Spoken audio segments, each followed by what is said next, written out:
The Lord said to Moses, "Command the Israelites to bring you clear oil of pressed olives for the light, so that the lamps may be kept burning continually. Outside the curtain of the testimony in the tent of meeting, Aaron is to tend the lamps before the Lord from evening till morning continually.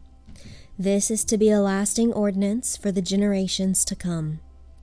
The lamps on the pure gold lampstand before the Lord must be tended continually. Take fine flour and bake 12 loaves of bread, using 2/10 of an ephah for each loaf. Set them in 2 rows, 6 in each row, on the table of pure gold before the Lord. Along each row put some pure incense as a memorial portion to represent the bread and to be an offering made to the Lord by fire. This bread is to be set out before the Lord regularly, Sabbath after Sabbath, on behalf of the Israelites, as a lasting covenant. It belongs to Aaron and his sons, who are to eat it in a holy place, because it is a most holy part of their regular share of the offerings made to the Lord by fire. Now the son of an Israelite mother and an Egyptian father went out among the Israelites, and a fight broke out in the camp between him and an Israelite. The son of the Israelite woman blasphemed the name with a curse, so they brought him to Moses. His mother's name was Shilemith, the daughter of Dibri the Danite. They put him in custody until the will of the Lord should be made clear to them. Then the Lord said to Moses, "Take the blasphemer outside the camp. All those who heard him are to lay their hands on his head, and the entire assembly is to stone him. Say to the Israelites, if anyone curses his God, he will be held responsible.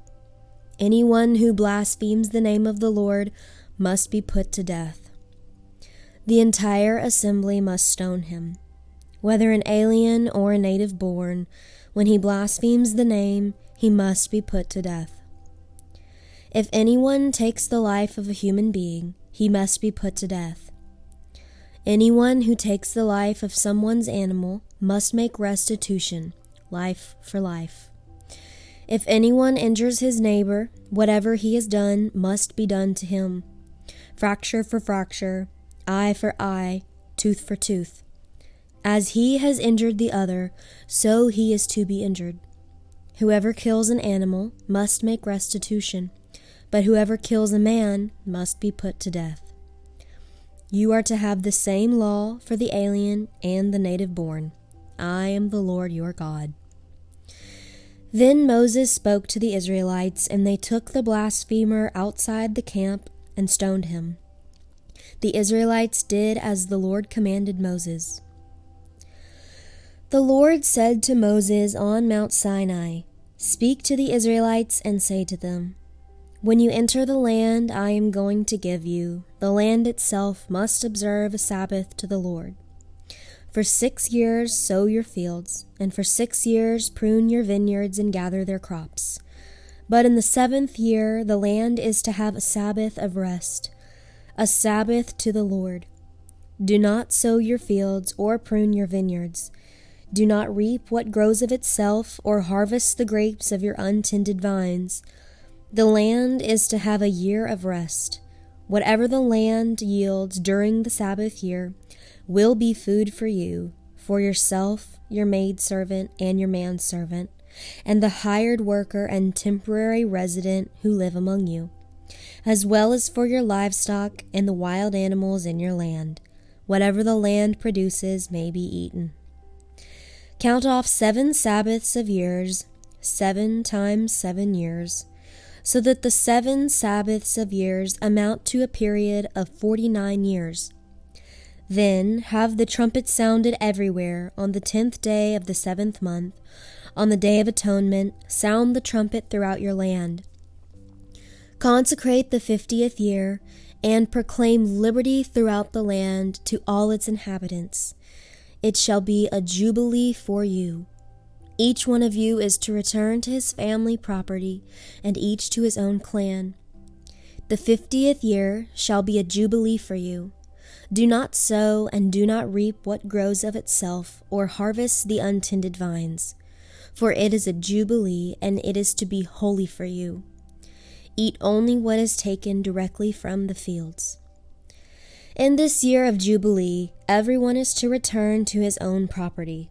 If you sell land to one of your countrymen, or buy any from him, do not take advantage of each other. You are to buy from your countryman on the basis of the number of years since the jubilee, and he is to sell to you on the basis of the number of years left for harvesting crops.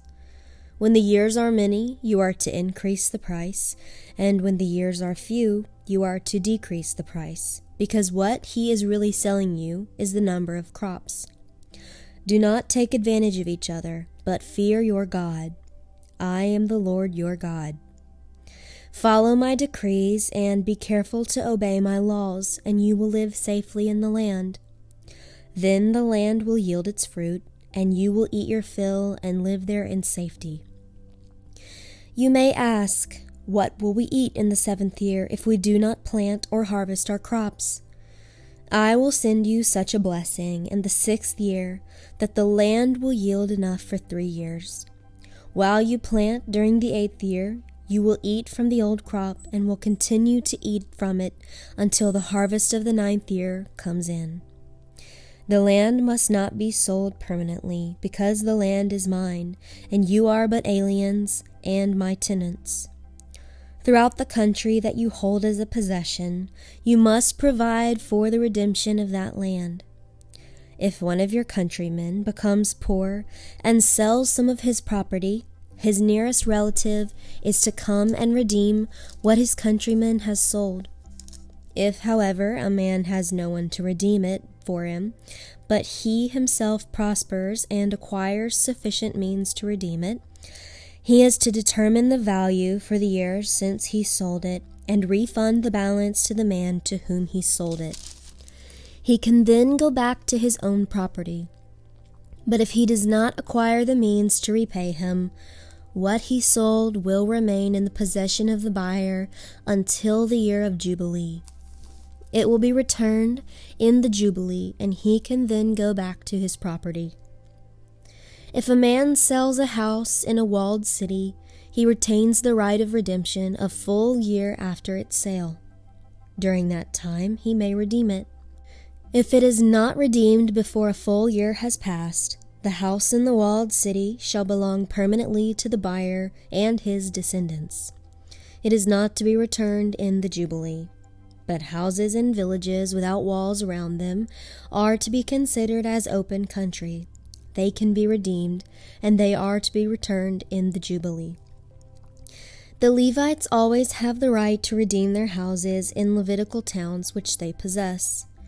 So the property of the Levites is redeemable, that is, a house sold in any town they hold, and is to be returned in the Jubilee. Because the houses in the towns of the Levites are their property among the Israelites. But the pasture land belonging to their towns must not be sold. It is their permanent possession. If one of your countrymen becomes poor and is unable to support himself among you, help him as you would an alien or a temporary resident, so he can continue to live among you. Do not take interest of any kind from him, but fear your God so that your countrymen may continue to live among you. You must not lend him money at interest or sell him food at a profit. I am the Lord your God, who brought you out of Egypt to give you the land of Canaan and to be your God. If one of your countrymen becomes poor among you and sells himself to you, do not make him work as a slave. He is to be treated as a hired worker or a temporary resident among you. He is to work for you until the year of Jubilee. Then he and his children are to be released, and he will go back to his own clan and to the property of his forefathers. Because the Israelites are my servants, whom I brought out of Egypt, they must not be sold as slaves. Do not rule over them ruthlessly, but fear your God. Your male and female slaves are to come from the nations around you. From them you may buy slaves. You may also buy some of the temporary residents living among you, and members of their clans born in your country, and they will become your property.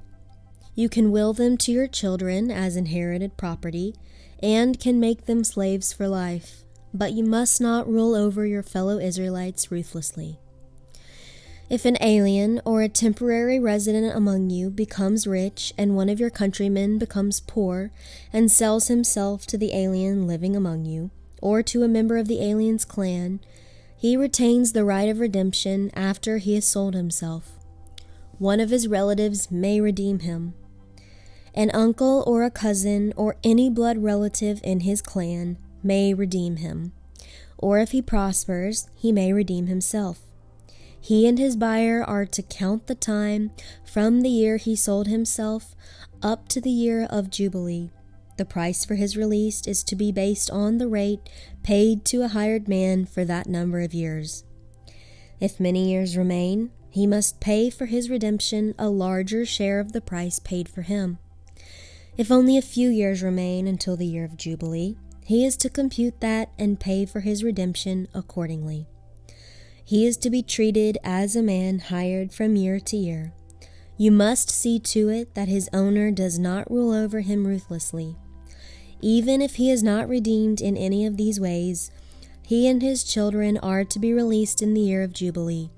For the Israelites belong to me as servants. They are my servants, whom I brought out of Egypt. I am the Lord your God.